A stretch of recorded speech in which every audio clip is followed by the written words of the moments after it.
nagkakitang muli. Sa araw na ito, mayroon na naman tayong mahalagang hiwaga na ating bubuksan tulad ng dati. Yung request Yun. ni Mama. Habang Yun yan. nagpa-practice akong nagtuturo para sa mga gustong mag-seminaryo, pang maging pastor, sinakabayan niyo ako ng pag-aaral. Yun. Oasis Evangelical Church of God. Bakit? Sabi ng classmate ko si May, bakit ginawa mo ng retreat house yung resort mo? Hindi, pag ano lang yan, special event kaya ngayong araw. Yun.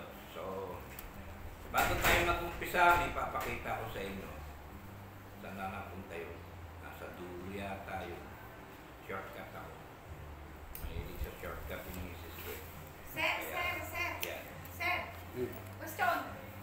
Mamaya ha? Hindi, question muna. Sandali lang. Sige, anong... Yung kasi nung nakaraang Sabado, ang question ni Mama gusto niyang topic, paano manalangin ng hinihinig ng Diyos. Okay. Kasama yan Review. Kasama dyan sa iyong topic. Hindi, bago to. Pero re-review natin. Pinipasuhin natin. Mamaya, okay? Sige. Nung nakaraan, paano tayo pakikinggan ng Diyos? Paano nakikinig ang Diyos? Kung ikaw ba'y nananalangin, lahat ba pinapakinggan? Merong hindi. Dahil yun yung mga hindi malinis yung puso. Dapat linisin yung puso.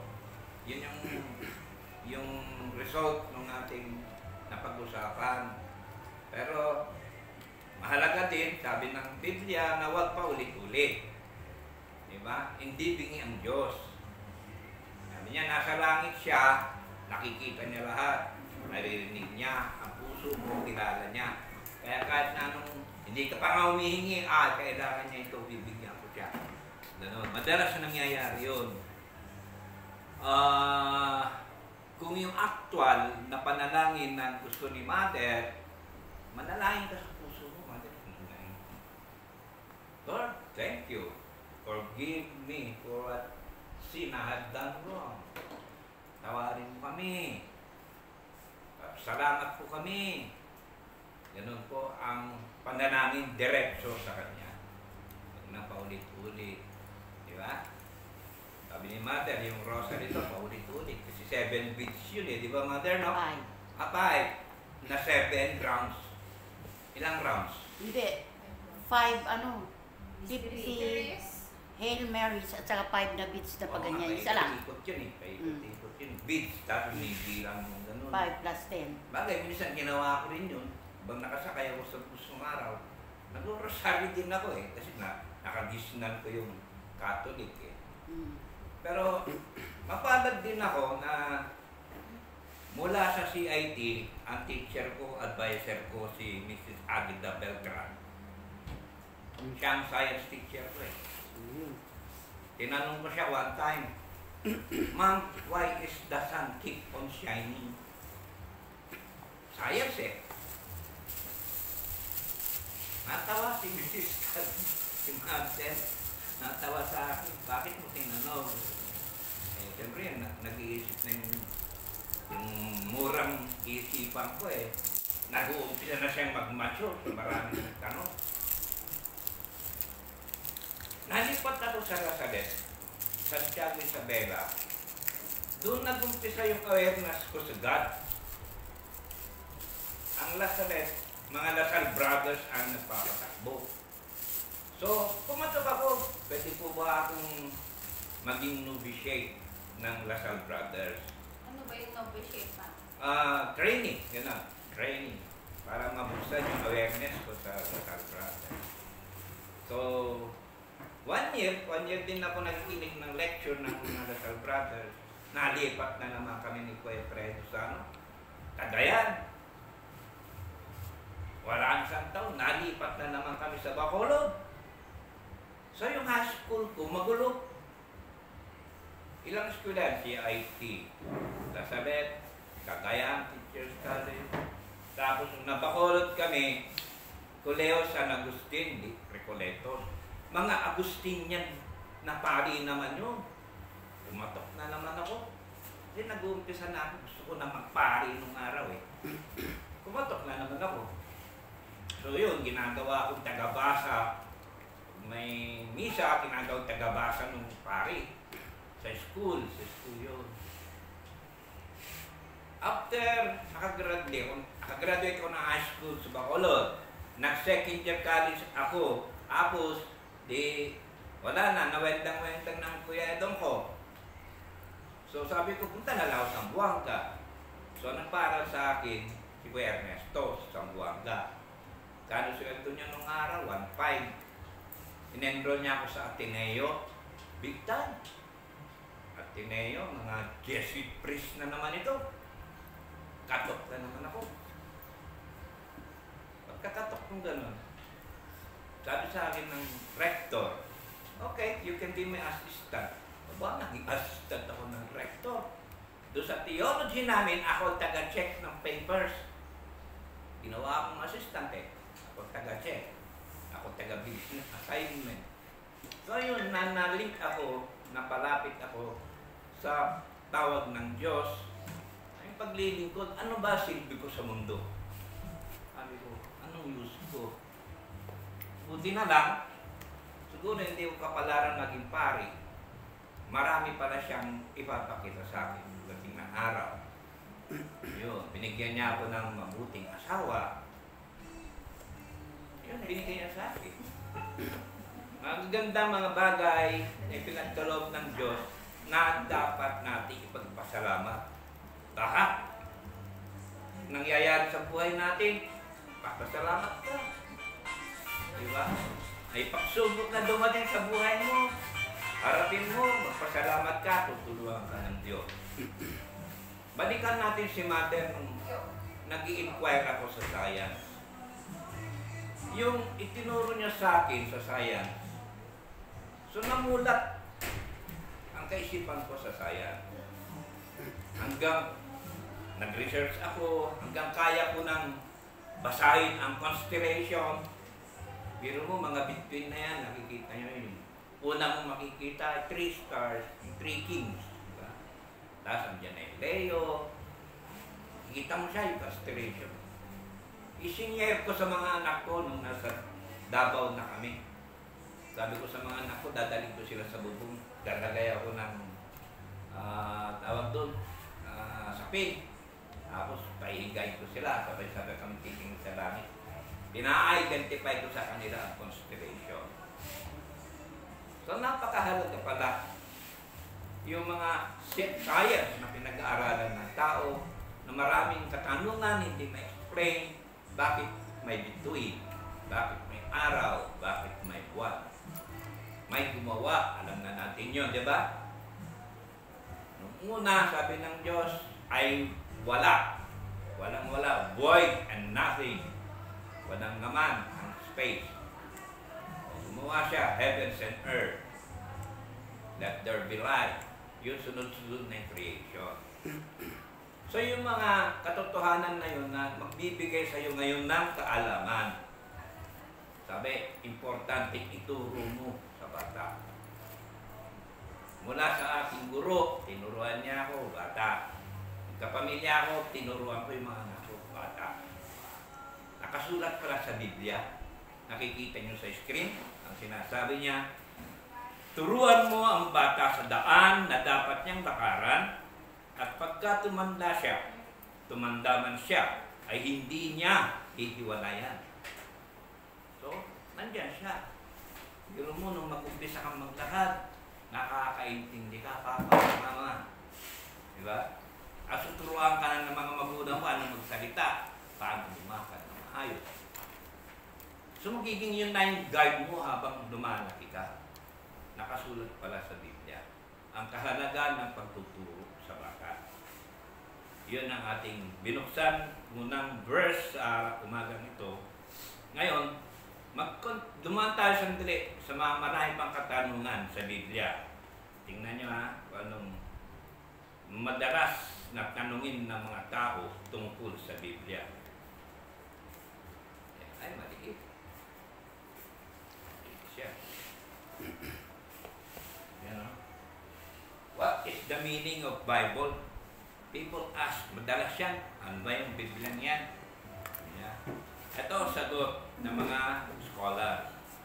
The English word Bible is derived from Greek, Romanized, tapos tinatawag niyan, ta Biblia, meaning the books. Books, sabi niya. The word itself has the literal meaning of paper or scroll and came to be used as the ordinary word for book. Yun. Ano laman ng Biblia? Ito yung mga kasulatan, mga aral, ang unang ginawang Biblia kasi nung araw ay galing kay Moses. Yung 5 chapter, no, yung Deuteronomio, 5 aklat yun yung ginawa ni Moses. Hanggang mabuo yan. Sumunod yung mga pag-aaral na mga apostol, sinulat na rin nila. Ano susunod? Ano pa? Kasi nasabi, who wrote the Holy Bible? Oh, ito. According to both Jewish and Christian dogma, the books of Genesis, Exodus, Leviticus, Numbers, and Deuteronomy, the first 5 books of the Bible, were all written by Moses in about 1,300 before Christ, bago dumating ang Panginoon sa Kristo. Meron nang sinusunod, yung tinatawag nilang Lumang Tipan or Old Testament na ginawa ni Moses. There are a few issues with this, however, such as the lack of evidence that Moses ever existed. Yun. So, doon pa lang, marami na namang question. Sino si Moses? Diba? Alam natin, napapanood natin yung movie about Moses. Nag-declare ang hari na papatayin ang lahat ng lalaki for fear of, sabi, papalitan siya. Inepos din sa Moses. Nilagay sa basket, pinaagos, swerte, napunta siya sa palasyo ng hari. Ang nakapulot sa kanya yung anak ng hari. Nalagaan siya. Naging governor. Pero doon tinawag siya ng Panginoon. Sabi niya, ilang 400 years nang ginagawang slave ang mga Jews. Pakawalan mo sila.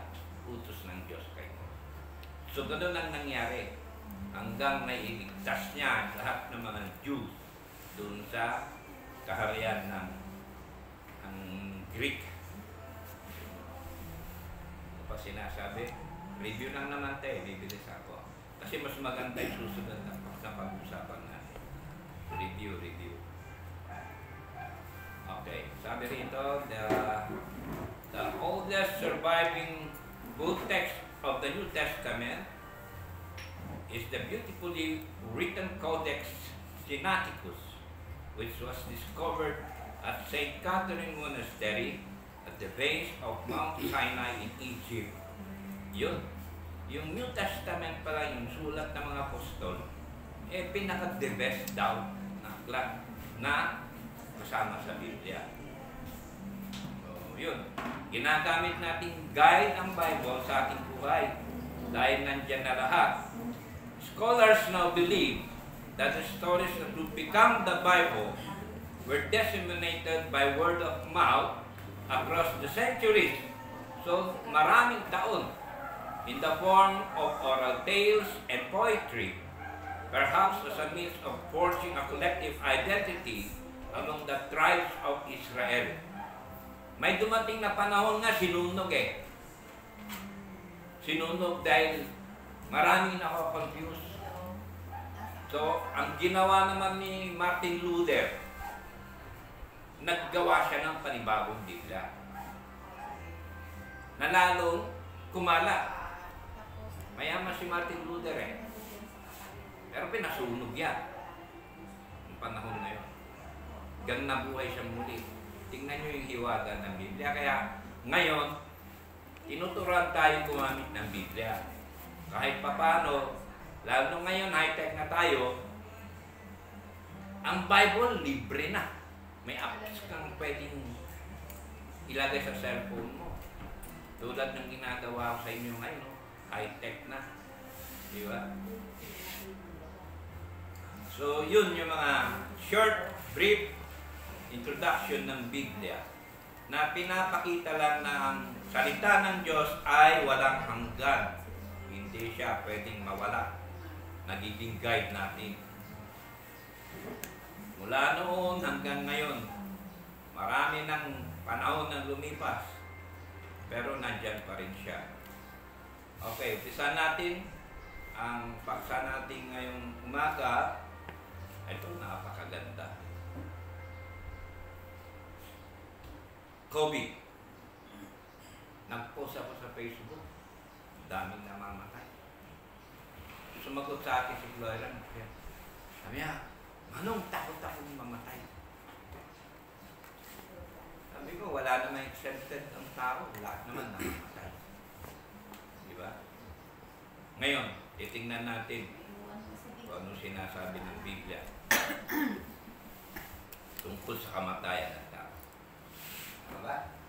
Naisip mo pala. Sabi niya, ang mapalad na kamatayan ng tao na ikinalulugod ng Diyos ayon sa Biblia.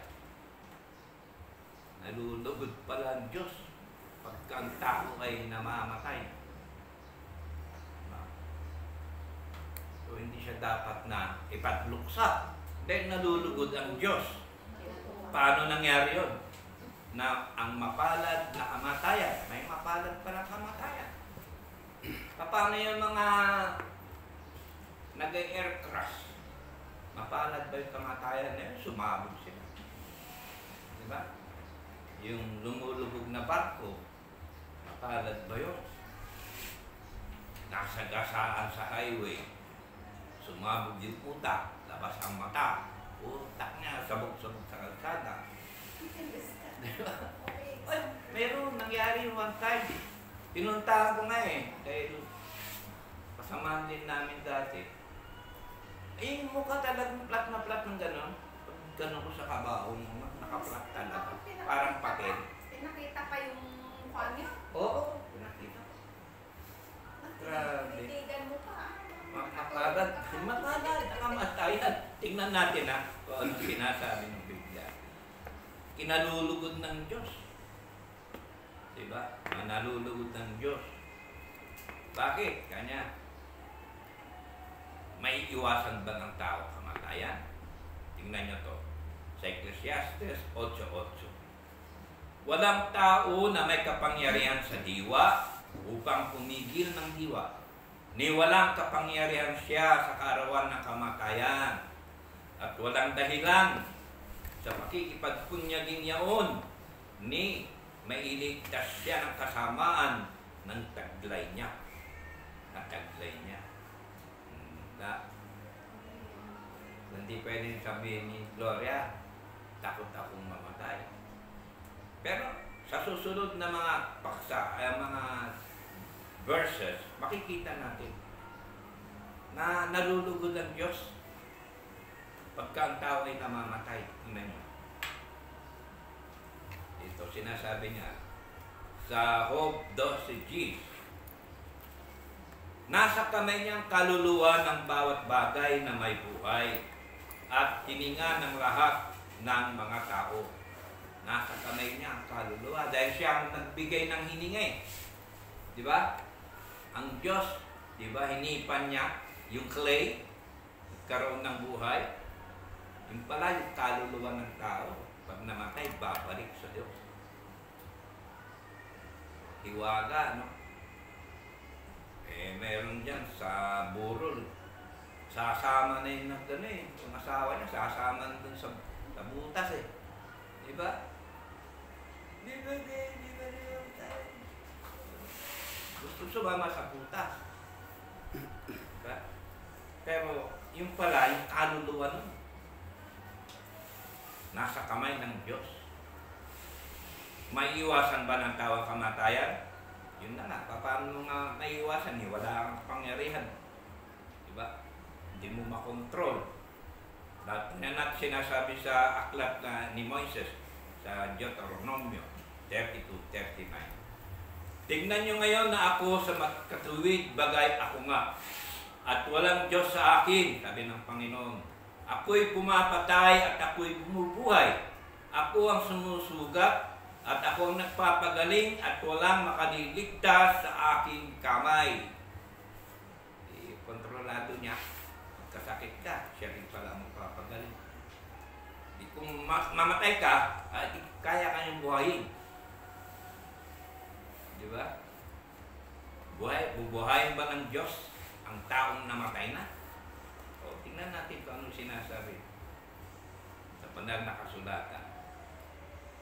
Kasi maraming form ng kamatayan tulad nito. Si Santiago, isang mga ngaral ng araw, pinatay niya sa tabak si Santiago na kapatid ni Juan. Sa tabak. Maraming forms kamatayan. Meron pa.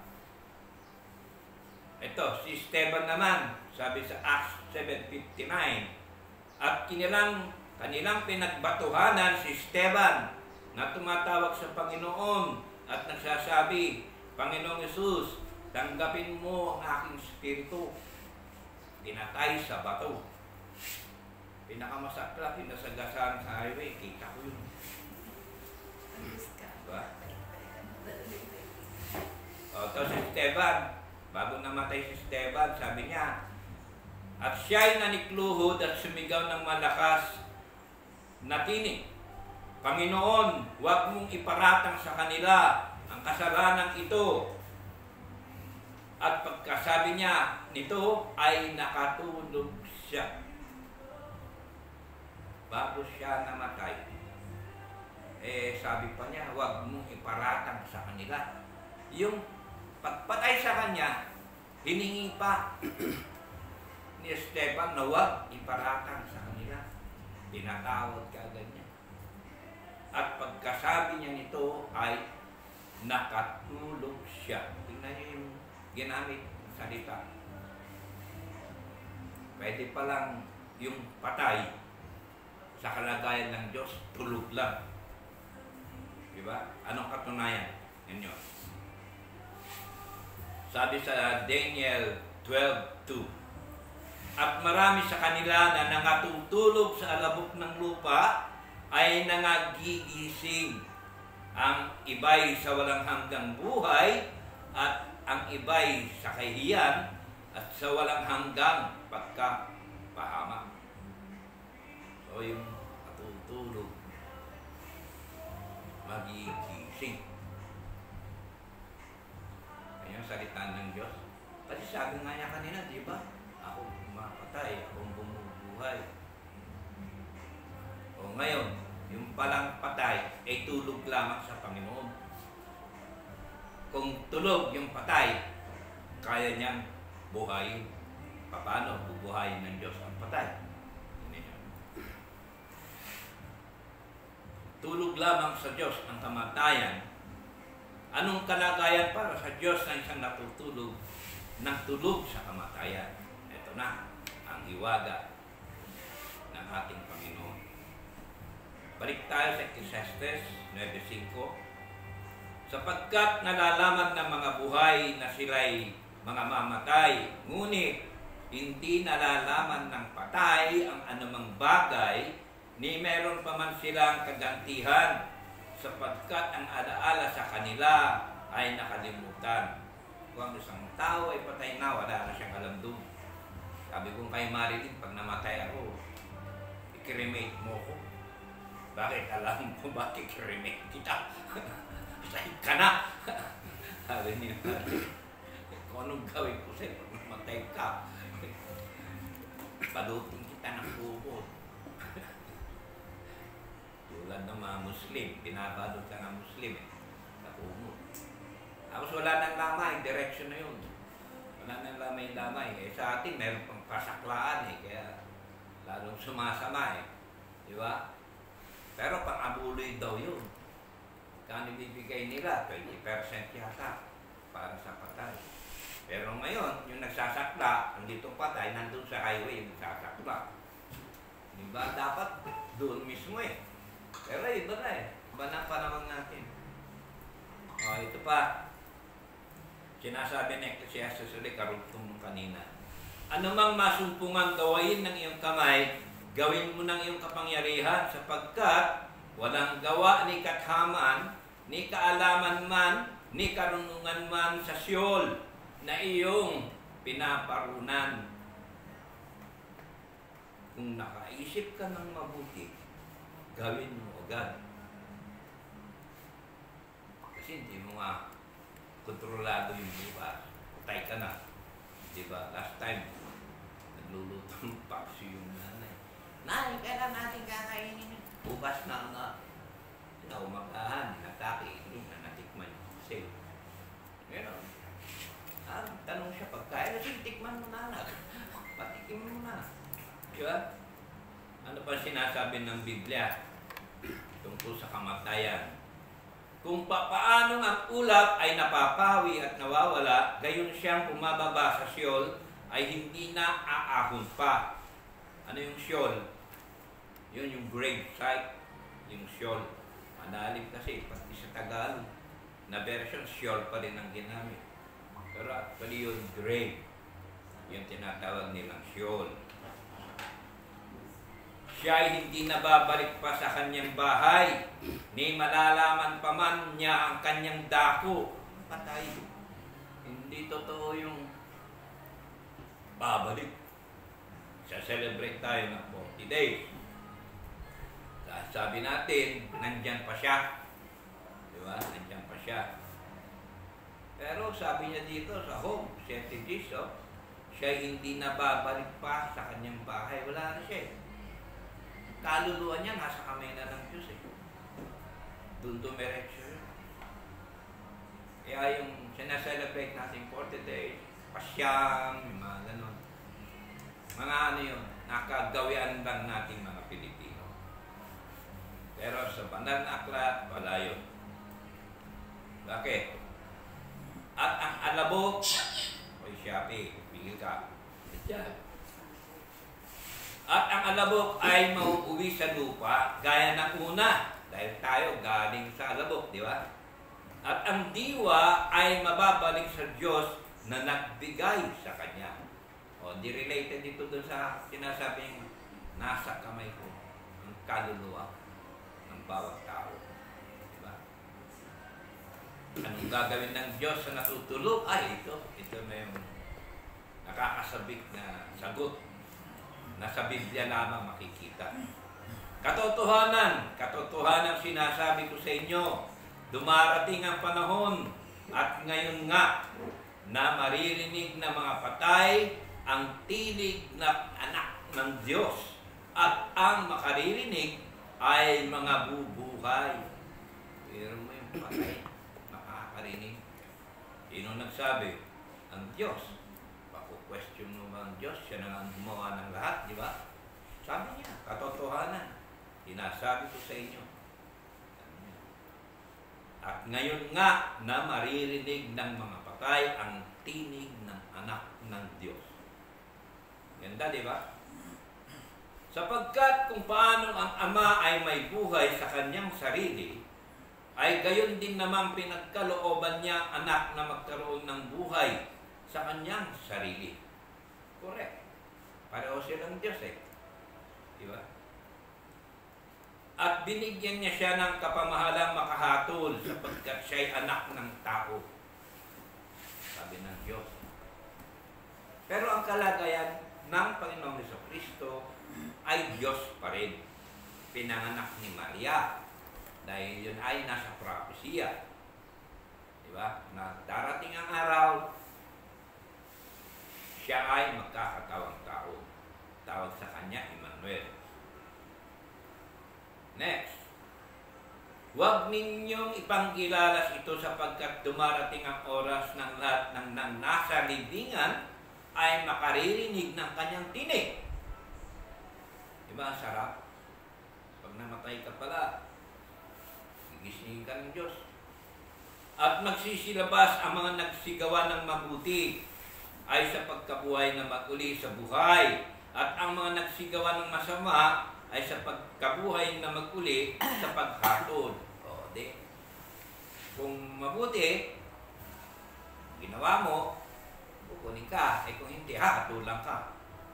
Paano kaya yung mga pumapatay? Diba? Hahatulan sila, sabi ng Biblia. Sabi ng Panginoon. Ipinagbibilin ko sa iyo sa paningin ng Diyos at ni Kristo, Jesus, na siyang huhukom sa mga buhay at sa mga patay, at sa pamamagitan ng kanyang pagpapakita at sa kanyang kaharian. So, yung darating ang araw na may paghuhukom. Paano bubuhayin ng Diyos ang mga tao para hukuman? Ito, sinasabi sa Ezekiel 37, verse 3. At kanyang sinabi sa akin, anak ng tao, maaari ba kang mabuhay ang mga butong ito? At ako'y sumagot, O Panginoong Diyos, ikaw ang nakakaalam. Paano bubuhayin ng Diyos muli ang patay? Karugtong na Ezekiel.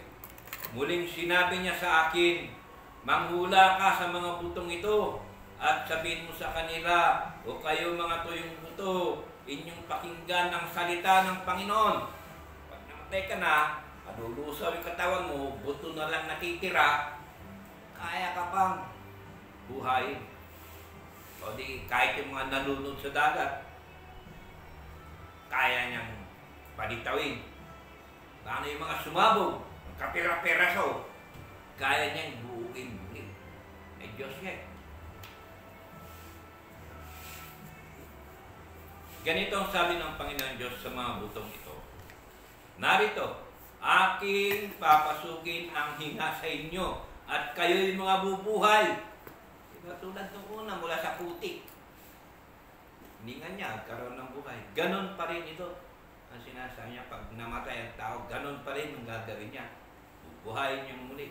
Para kunin kung anak niya, lingkod niya, at kung masama, ahatulan. Pa isa, at lalagyan ko kayo ng mga litid. Yung buto, lalagyan ng litid. At babalutin ko kayo ng laman. At tatakpan ko kayo ng balat. At lalagyan ko kayo ng hininga.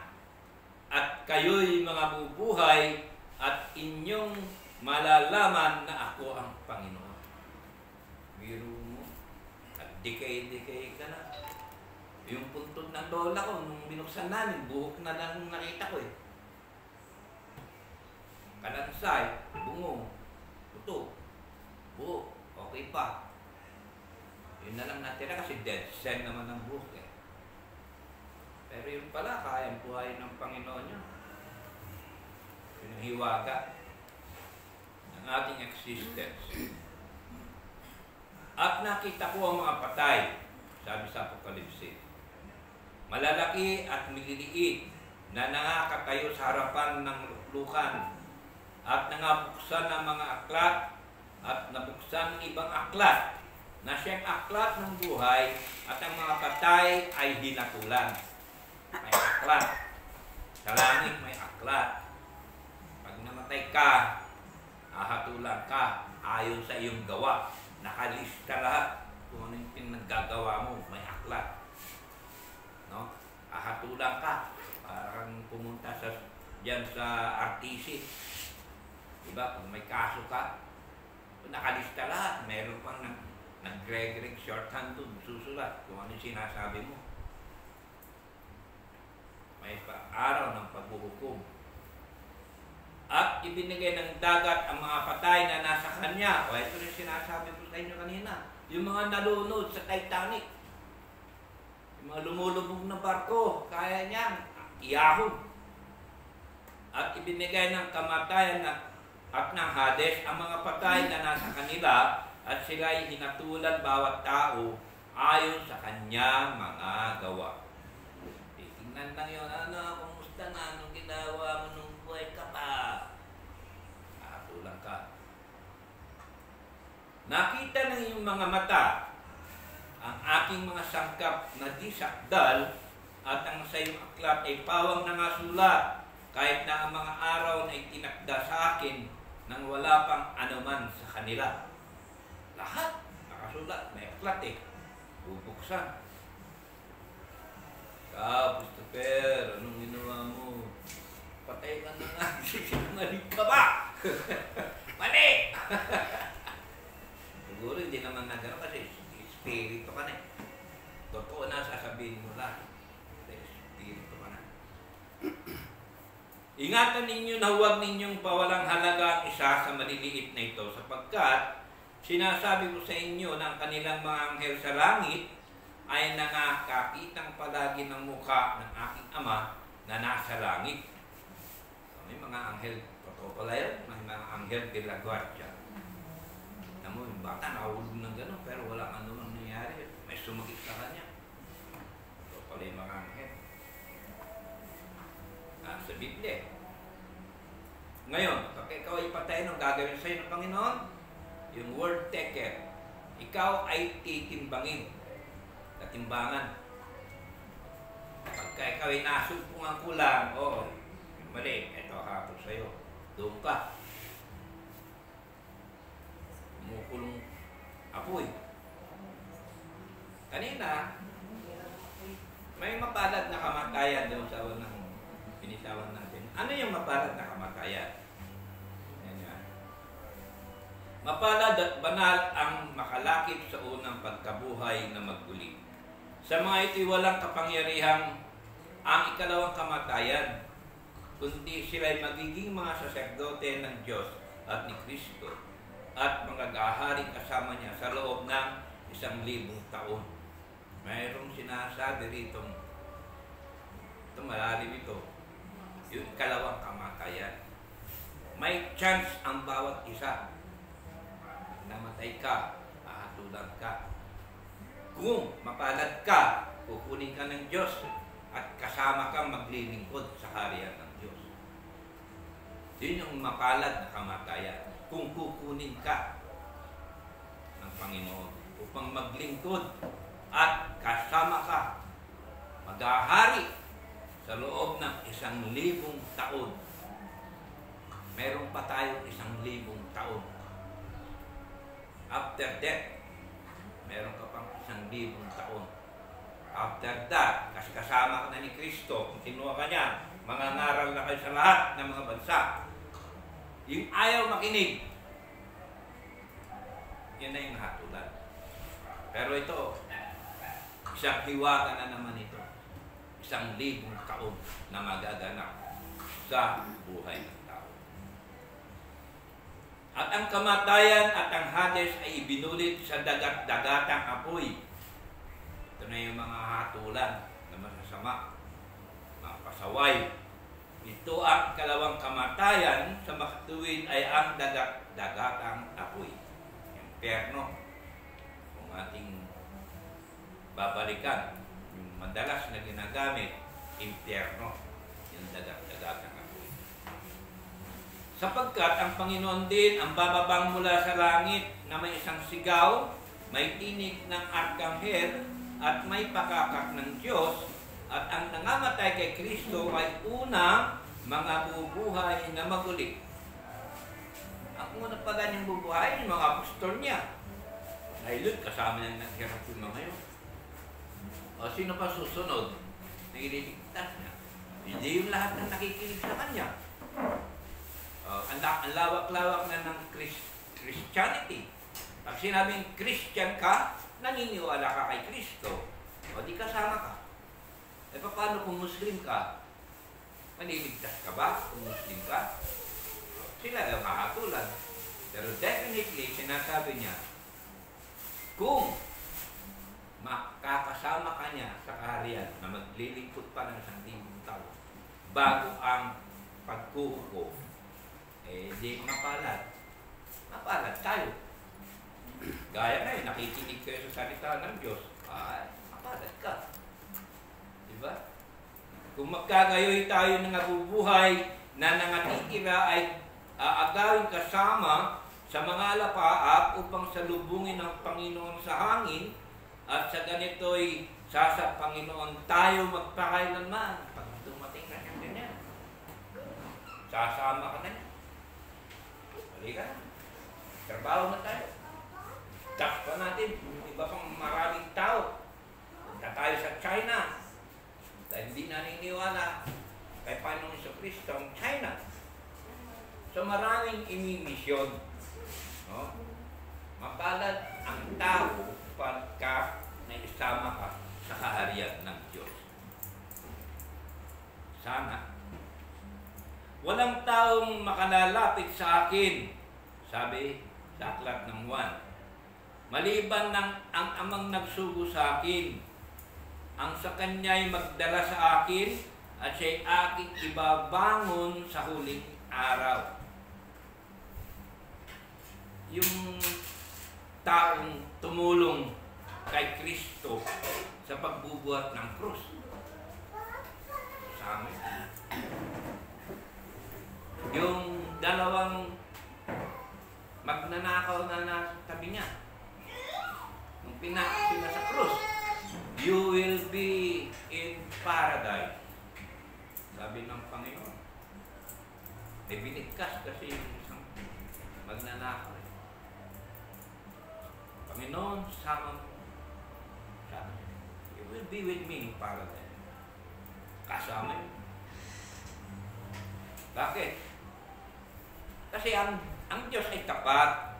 Nasa pamamagitan niya ay tinawag kayo sa pakikisama ng kanyang anak na Jesucristo na Panginoon natin. Kaya kung anong sinabi ni Kristo, you will be with me in paradise, mangyayari yun. Dahil siya ay nasa kalagayan Diyos din. Ngayon, may mga samahan, may mga iglesyang kino-question,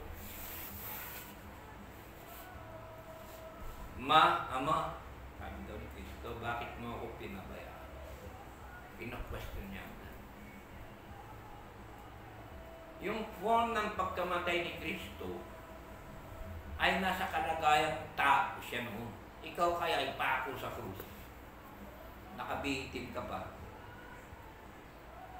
Diba? Wala.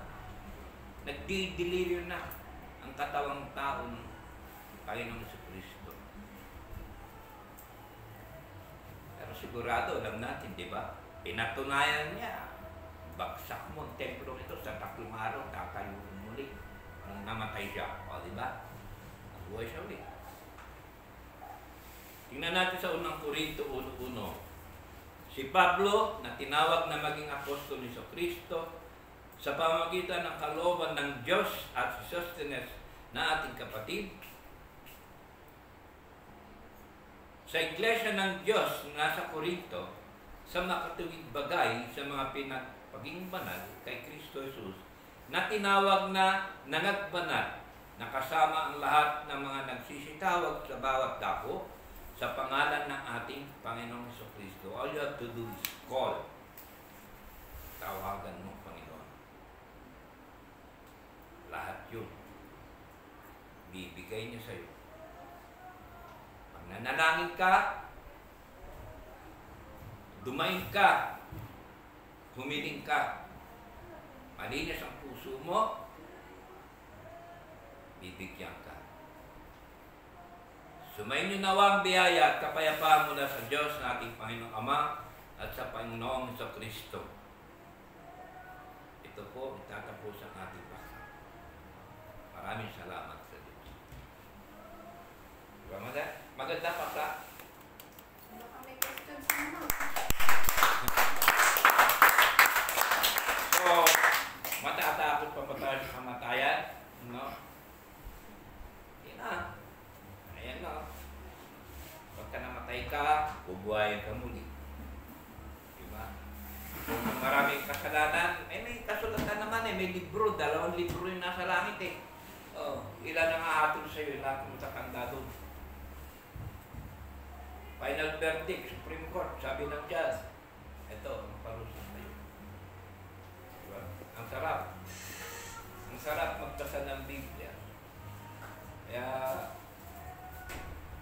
sana ipagpatuloy natin ang pag-aaral sa mga salita ng Diyos na masigit pa sa pagkain na ating kinakain. Pagkain physical, pagkain spiritual. Di ba? Balance.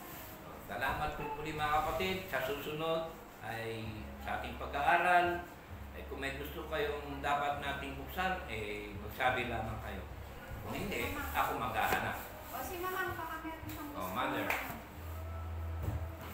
Any question? Wala, yun lang naman. Kasi yung mga iba, marami nagtatanong kung bakit. Tapos doon ako nang dasal. Hindi naman ako pinapikinggan ng Diyos. Marami ganun. Pero alam ko na yun, pero yun ang karamihan. Tinatanong ng mga tao. Meron siyang nililihim eh.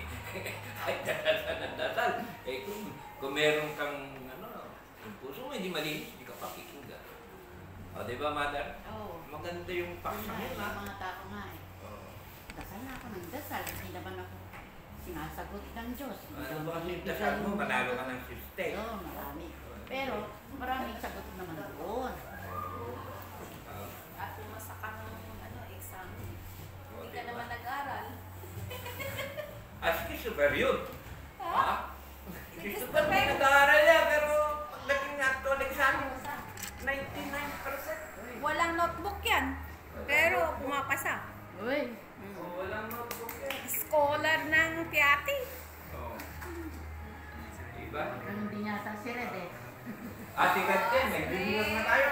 Junior. Christopher Junior yan tayo. Wala rin notebook. Wendell, ganyan din. Diba? Hindi nag-aaral, pero nakakaroon daw si Wendell. Uno. Si Wendell. Alam tagapagmana si Christopher eh. Siya, alas 12 na yata. Perfect Kayo. at least, kumain tayo ng spiritual. Hindi tayo nagutom. Pero kailangan natin para mamaya malakas ang break. Ano na yun, may yellow Sige, pala si Mother, panalangin ko tayo natin.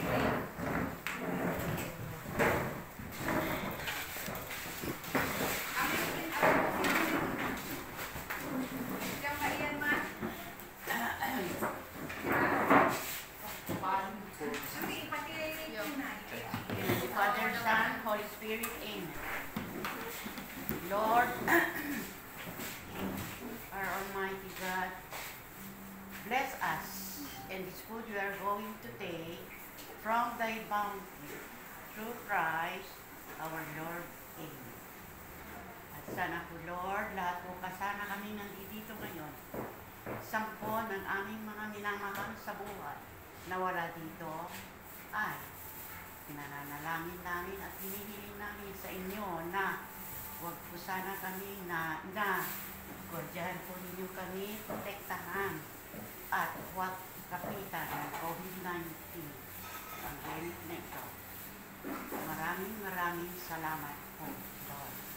Glory be to the Father, to the Son, to the Holy Spirit, as it was in the beginning, is now and ever shall be, world without end. Amen. In the Father, Son, and Spirit. Amen. Amen. Okay, let's see.